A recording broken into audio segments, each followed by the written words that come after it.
In the DbD Fun video, I brought up how Astral Spiff's video covering DbD Mobile was ultimately what led me back to playing Dead by Daylight several years after I got bully squatted out of the game for a little while. Even though I began playing again around when Skull Merchant got released, bad timing I know, I still stuck to playing DbD Mobile for a solid while, with the main reason being because I was still living in the dorms at college at the time, and I didn't have access to my computer or a console stronger than my Switch to play DbD on. With DbD Mobile shutting down this month, I wanted to make a little video dedicated to documenting my thoughts and feelings on that version, as it was a monumental part of my DbD career despite its shortcomings. Starting with my positive thoughts on this version, there were a lot more features and quality of life things on DbD Mobile when compared to the base game.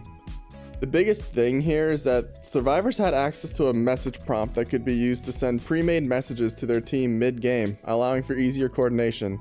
This plus the ability to see your teammates' perks in the lobby made solo queue significantly less of a headache on DbD Mobile, at least on the communication side of things.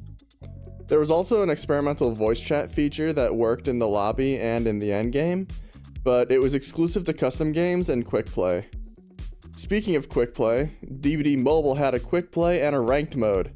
The quick play option gave you random opponents, while ranked uses the old ranking system and takes your rank into account when matchmaking. How effective and accurate that matchmaking was is up for debate, but the main point was that there was a ranked and quick play option available on that version. Back on the topic of communication, there was a global chat that could be used to chat and hang out with other players on the game, and if you like chatting with a particular group of people or teammates, you had the option to create a guild and form large groups to clear daily and weekly missions together, as well as climb up a little squad leaderboard. As for the game experience itself, this was where the visual terror radius feature originated from, and to my knowledge, this was enabled 24/7. There was also a directional visual indicator for sound effects like footsteps, injured sounds, and boons. And while this would apply to both killer and survivor for the purposes of helping hard of hearing players, this ended up directly buffing killers by massively reducing mind game potential for survivors, since the indicator would reveal when survivors would double back.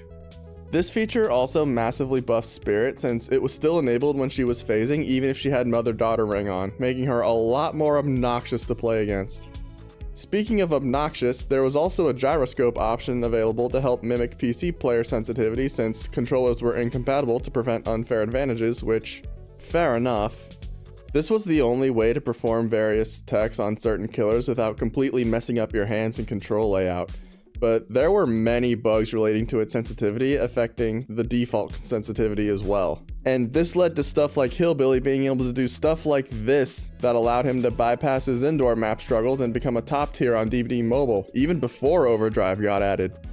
Once the Overdrive rework came to mobile, Hillbilly pretty much became the guaranteed third, maybe even second best killer in the game with this exploit, as opposed to somewhere in top 5, which is where I have him on base DbD currently. Onto some smaller scale stuff. The Blood Web didn't exist, and instead there was a feature called the Blood Market that was used to purchase add-ons and offerings for both sides. If you were killer, you could have the market prioritize a particular killer's add-ons over the others, which is handy for farming their add-ons. You would start with buying the lower rarity items first, and then progress to the higher tier stuff as you advanced. So while you'd get much less of the brown and yellow add-ons, you would be able to stockpile way more of the purple and iridescence when comparing to the Blood Web. So it sorta evened itself out, and it was really nice for killers like Plague, where some of their best add-ons were Eries. Offerings were also shared between all characters, making farming and stockpiling BP offerings significantly easier. However, while BP was not needed as much to progress in DbD Mobile compared to base DbD, the other currencies were much easier to get. Eerie shards were still obtainable, mainly from leveling up, but they were also available from completing rituals and purchasing them with the event currency during event times. The most surprising one here is Oryx cells, as you could obtain a very small amount of them upon proceeding a character past P3, making it possible to buy the licensed content without spending money if you dedicated enough time to the game. This plus the Eerie shards being a lot more available makes DbD Mobile much less grindy when it comes to unlocking characters. However, as we'll get into shortly, it's a lot more grindy to level them, which is where I'm going to begin the negatives.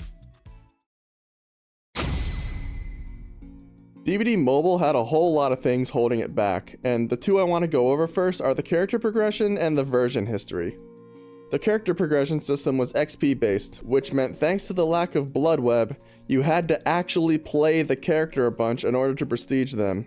This came with the benefit of making the prestige number actually matter in terms of player skill, at least until the ability to buy a way through the leveling system got added.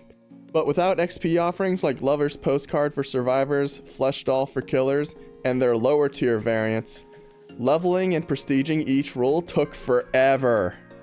As for the version history, DbD Mobile was infamous for being several versions behind base DbD, still having stuff like Old Haddonfield, Old Gas Heaven, Old Thompson House, among others, all with the updated lighting, which made them look relatively interesting. This also applies for perks and base kit mechanics for both roles, making old meta builds available to use. For reference on the release schedule, Unknown dropped in late February to early March back on 2024, but they and Sable got added into DbD Mobile somewhere in the summer, I forget the exact date. However, the biggest issue DbD Mobile had was its use of gachas for skins. Now listen, DbD Mobile is, or was I should say since it's delisted now, free to play. So NetEase, the devs of DbD Mobile, had to make money somehow, and there were skins in the base store to buy just like in Core. However, eventually stuff like Winter Skins, Tiffany, and the Iron Maiden skins got their own gachas rather than being purchasable normally, and Naughty Bear became a $100 skin. For clarification on this, it wasn't actually $100 up front. Instead, it was the final reward of a top-up bar that would fill the more Auric cells you bought over a period of time.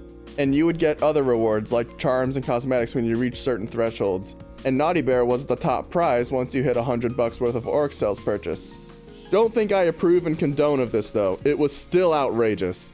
Back onto the gachas, there were two main versions of them that would give pieces of cosmetics, entire sets, or these variants of charms that actually did things in-game called relics. One used a currency called Sinister Stones that you could obtain by completing rituals and exchanging event currency, and I personally think this one was fine. You could spend money for Sinister Stones if you wanted to, however, they were also obtainable just by playing the game normally, and they would give you the silver and gold rarities of the DbD Mobile exclusive cosmetics as the best prizes, which, in my opinion, that was good enough for me since I oftentimes liked those more than the platinum rarity ones. However, there was also one that costed Auric cells to play, and these were the ones that gave the platinum versions of those cosmetics. And the vast majority of these also came with exclusive Moris that were way more violent and full of spectacle than the default Moris. Think of it like the Dracula True Form cosmetic. This was the gacha I had problems with, and I never engaged with it since you're basically gambling with real money here. At least the Sinister Stone one you can get rolls for just by playing the game normally. You don't have to buy them if you don't want to. The gacha systems in general were heavily criticized, and it was the main thing keeping people from playing outside of the outdated stuff and the controls. And this greed, combined with NetEase's money laundering allegations a while back and the critical success of Marvel Rivals, another game of theirs, ultimately led NetEase to shut DbD Mobile down and work with Behavior to create that welcome package thing for mobile players to receive when coming to base DbD. Despite all the issues DbD Mobile had, this version of the game was a massive part of my DbD career, and it allowed me to properly learn the game once I came back, or at the very least get the general gist of how the game was supposed to be played and flowed. This helped me settle in on base DbD a lot easier once I transitioned back to computer once I left the dorms, even if I did get humbled from time to time since, admittedly, DbD Mobile's player base is way worse than Core's. If you enjoyed my little history lesson on DbD Mobile and you want to hear more of my yapping, feel free to check out my DbD playlist, and for anyone who's experienced DbD Mobile yourselves, let me know in the comments what your experiences were like prior to the shutdown. With that in mind, cheers! And 07 DbD Mobile.